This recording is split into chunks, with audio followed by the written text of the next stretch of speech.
Ayan mga bro, ang dami talaga. Diba? Nakita tayo ng bangos. Ay, ayan o. Ayan bro, nakakala tayo ng bangos o. Isa. Malaki rin. Merry Christmas sa inyo lahat mga bro. Maligaya Pasko at Panigong Bagong Taon. Hindi sinasabi namin na madami kang ang huli, pero abala naman. Kasi talaga bago ka matapos, hindi pwede, hindi ka matitipo mga bro.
Kagawad.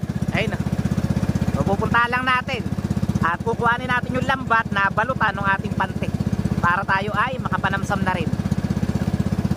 So tingnan na rin natin kung meron siyang huli.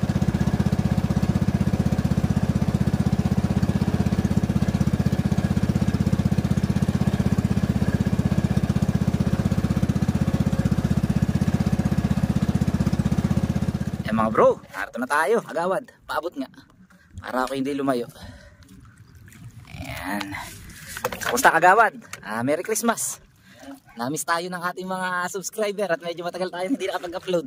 Yeah, good morning mga bro. Ayan. So Merry Christmas sa inyong lahat mga bro.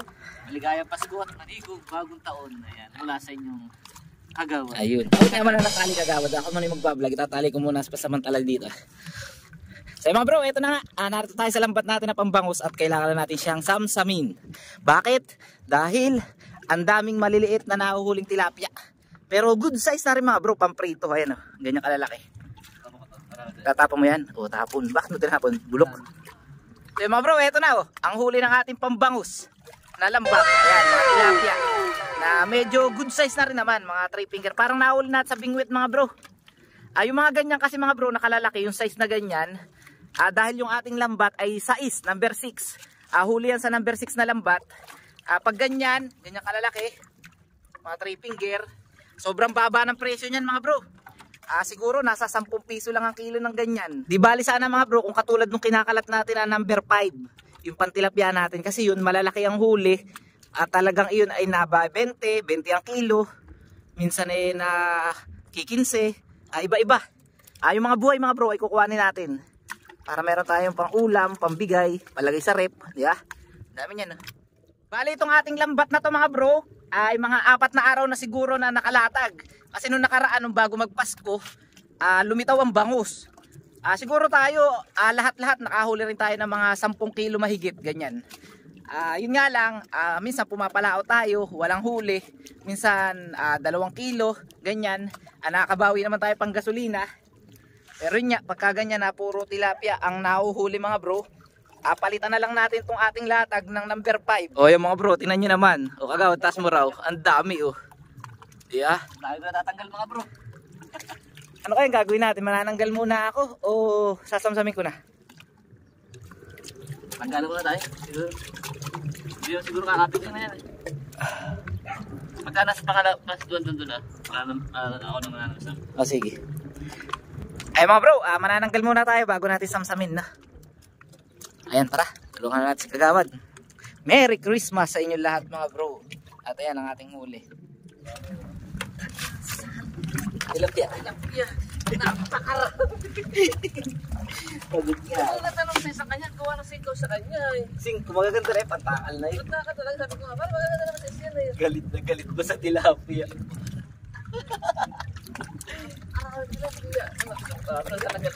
Nanamsam na rin ba siya? So mga bro, yung mga kasamaan natin na mga isda, nanamsam na rin ang kanilang mga kalat na pambangus. Dahil nga, napapagod sila. Puro tilapia talaga yung nahuli.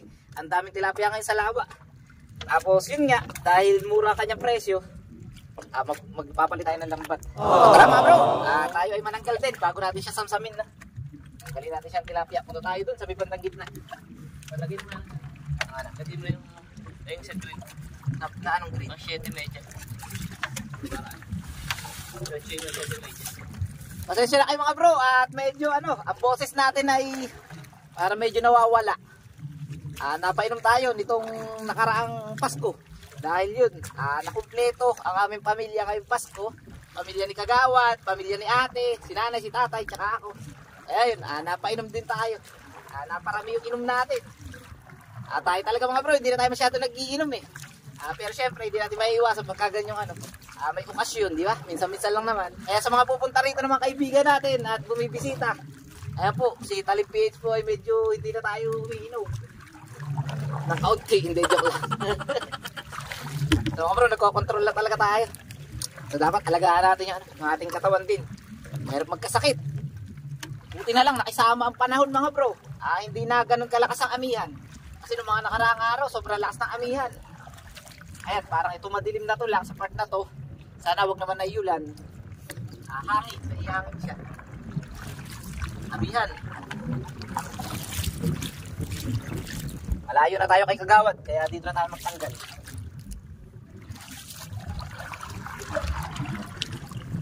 Floater na to.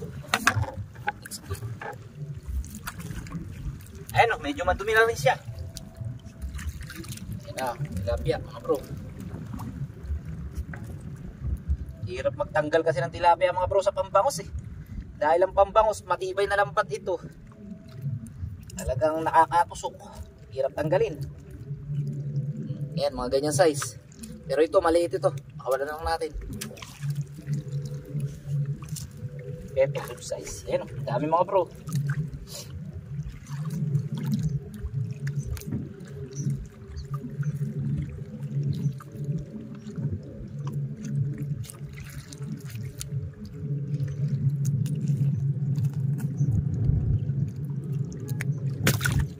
Yung huli kasi na tilapia sa sais mga bro, hindi kasi yung ating daliri.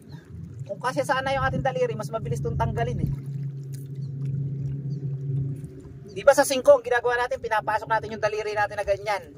Ayun hindi siya kasya. Kaya kailangan talaga, ay pagtatanggal natin, hawakan natin siya sa katawan. Hindi natin magawa yung diskarte natin na mabilis na panananggal. Ayan, ganyan yung pagtatanggal natin. Natin yan. Dami tilapia mga bro. Ito medyo payat siya mga bro, kaya pakawala na lang natin. Payat. Sana makahuli pa rin tayo ng bangus mga bro. Masarap iulam ang bangus eh, kaysa sa tilapia eh.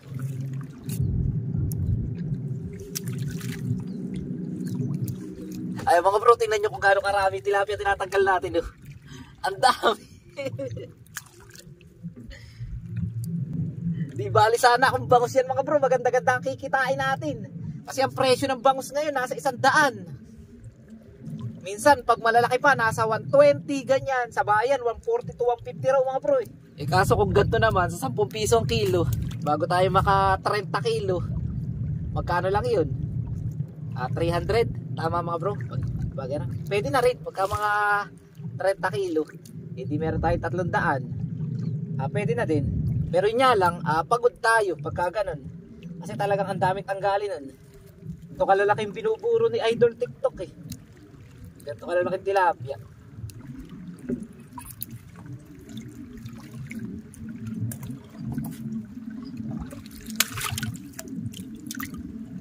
malalakas pa mga bro, papakawalan na lang natin para lumaki siya sa lawa. Kasi hindi naman natin mauubos lahat yan sa ulam.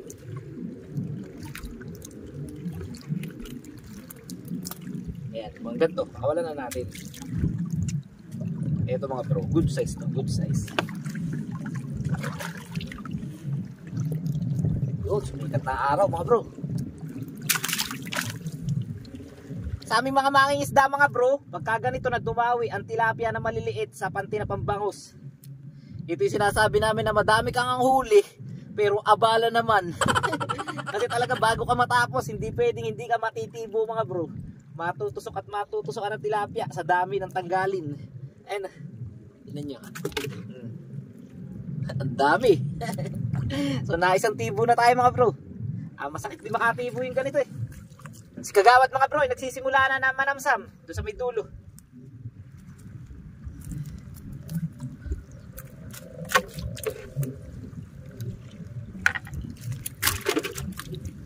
Yung ibang mangingisda mga bro, ang ginagawa dito sa mga tilapia pagka ganito, pinapatay na lang. Kasi mas madali siyang tanggalin pagkapatay na yung tilapia. At saka hindi ka matitibo. Kasi syempre hindi yan gumagalaw mga bro eh. Ang tilapia kasi na ganito mga bro, mahirap siyang tanggalin sa pambangus. Dahil itong lambat natin na pambangus, matibay yan eh. 0 0.30. Matibay yung pagkalambat niya. Hindi katulad nung pagkahuli sa pantilapia na 0.15, 0.20. Madaling tanggalin ng tilapia. Dito talaga matigas mga bro. Ang lambat. Hindi pa tayo nakakahuli ng bangus mga bro.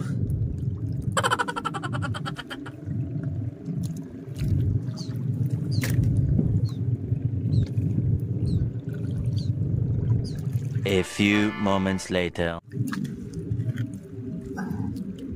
Ayun mga bro, nakakita tayo ng bangus. Ay, ayan o. Buhay pa. Ayun bro, nakakita tayo ng bangus o. Isa. Malaki rin. Buhay pa siya. Gumagalaw pa yung bibig.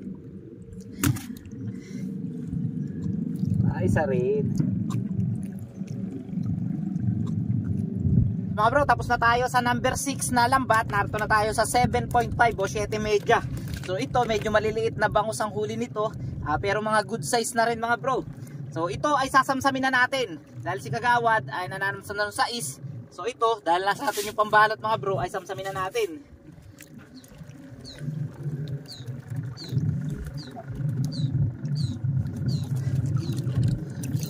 Sa 7 medya mga bro na lambat, amin natin tiyagang bangus. Tiyagain siya. Kahit pa paano nakakahuli dito. Ayan, sasamsamin na natin. O ayan o, ayos na kagad o. So ganito kalalaking bangus ang huli ng 7 medya. Ayan.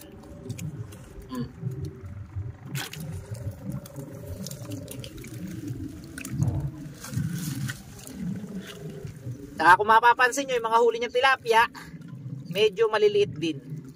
Hindi katulad ng sa sais na. May huli kang duli.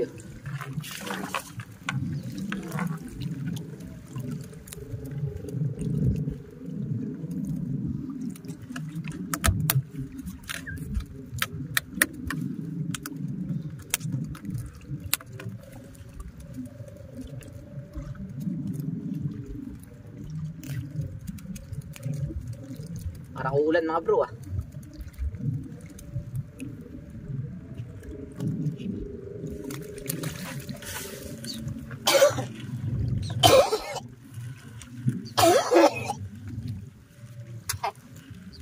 Alak pa more. Yan, tanggalin lang natin yung ilaw mga bro. May ilaw po.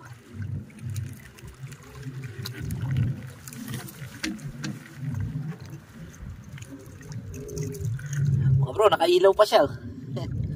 Natipid din sa battery mga bro.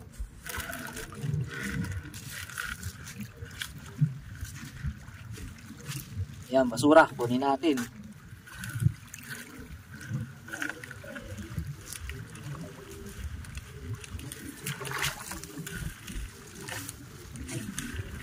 Yung may uli maliit na bangus.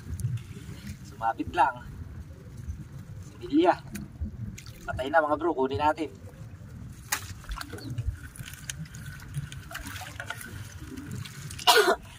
Tapos na naman. Aso ito parang bunggan na, maagang nahuli mga bro.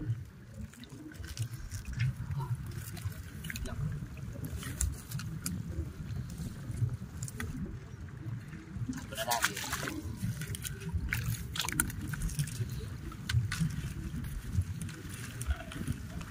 Bro, malakas ang ulan. Tago muna kayo. Ayan, pero alis. Mapasa tayo sa ulan. Ayan mga bro, tapos na tayo na manamsam. So bali ito na yung ating lambat na 7:30. Pakita ko naman sa inyo yung ating mga huli. Ito mga bro, may mga huli tayong bangus. Nakatiyaga tayo dun sa 7:30. Bali 5 piraso. Ayan, 5 piraso yung huli natin na bangus. Tapos may isa tayong huli na malaki. Ayan, sa 6. Ayan, buhay pa to kanina eh. Ayan, pang ulam rin tayo na bangus. Tapos eto naman yung mga tilapia na huli natin. Ayan, ang dami. Tapos si Kagawad, ayun, tapos na rin na manamsam. Magkikita na lang kami sa gilid. So tara mga bro, uwi na tayo. Let's go.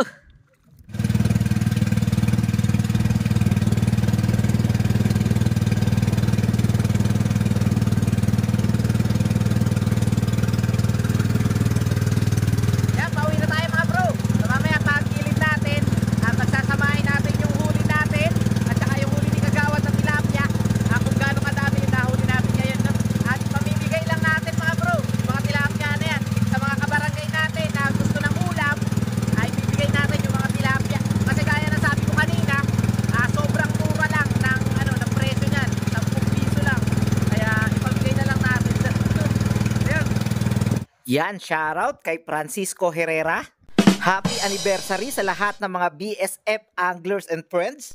Shoutout din kay Rolly Del Rosario. Shoutout din kay Bro Ben Diada. Kay Papa Buds Oliva Frank. At kay Jaiden Mendoza. Shoutout sa inyong lahat mga bro.